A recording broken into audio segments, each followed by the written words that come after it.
Hello and welcome to another how-to video of Swift Cloud ERP. In this video, I'll be demonstrating how to create a new procurement request. In previous videos, I had created a procurement workflow with 3 steps. I also created a procurement category as well as I showed you how to add vendors to that category that I created. Now let's create an actual request, and to do that I'll need to look for procurement in my menu and then click procurement. If you have not subscribed for the procurement module, you do well to go to our marketplace right here, and you can buy it or purchase it there. If you have subscribed for it but can't find it in your menu, just go to admin and then go to my menu and search for procurement there, enable it, and you find it there. So we're already on the page. You can search for various procurement records that have been entered, but in this case it's fresh. There's nothing here completely, so I'm going to click create new. Now I need to fill in what my request is about, and for this specific example I want to make a request for 2 thermal printers. So I'm expected to put in the title. I'll type put this here, purchase of 2 thermal printers. I need to put in the details here, so I would say 88mm thermal printers. I can give much more details here, but for the purpose of this demonstration, you can see that I just want to copy and paste to save some time. And you can see very clearly that we have Swift AI writing assistant to help you rephrase whatever you've typed in there. You select your category, select the start date and the end date, and the system automatically sets it a month ahead. You can always change the date by picking an earlier date, and that means once it gets to the end date, vendors will not be able to see this. The tender will be closed. That's what it means. So the next is I want to add the items that I want codes for. All the items are supposed to be in your product, so if you want to request for certain items, make sure that you go to the inventory module under products and services, add them there. In my case, I'm going to select thermal printers. It's under a category I created and called hardware.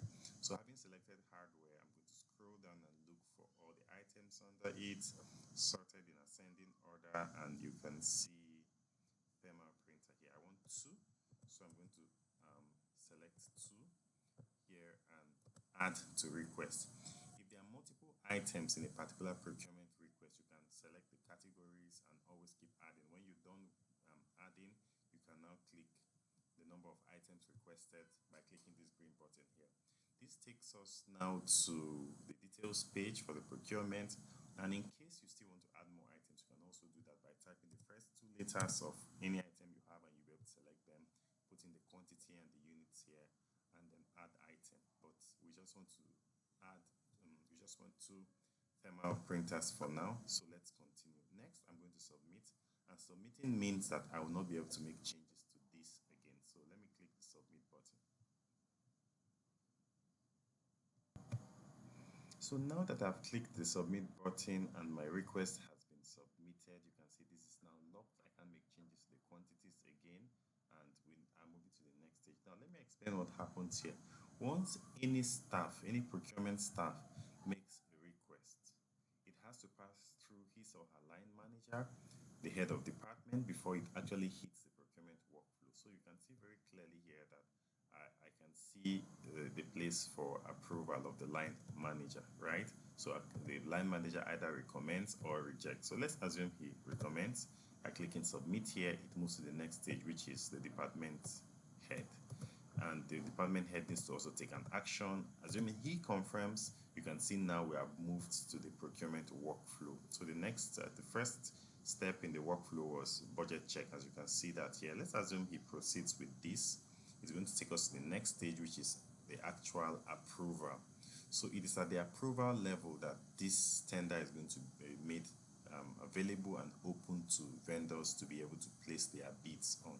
So let's approve that and let's see what happens next. So once we've done this approval right now, like you can see, it means that this bid has been approved and we can now start. You can see it has unlocked manual submission of bids. So you have two options generally when it comes to approved tenders, right? So the first is that if you have vendors that know how to use the computer and they supply things that are quite structured and organized, they already get a notification. So recall that we added some vendors to the procurement category, and because of that, Swift will have sent emails to all these vendors informing them that there's a new tender that's open and they should log into the system and place a bid. Like I said, alternatively, if they can log into the system, when they submit you can share the open tenders with them. So I'll give you an example. Let's pick up this vendor now and click submit manual bid. Once I click this button, it redirects me to a page where I can simply print this. This is just going to shows the details of the particular tender, and then it shows all the items, and then they are just expected to put in how much they are willing to supply and this item at, and then they submit. So normally this is the manual way, but like I said, the vendors can actually log into the self-service module of the software and submit the bid by themselves. So in the next video, I'll be showing you how vendors can log into the self-service module of the software that's branded in the name of your company, and they can go in and submit their bid right there. And then we'll also test out the manual bid also and see how the selection process goes. So see you in the next video.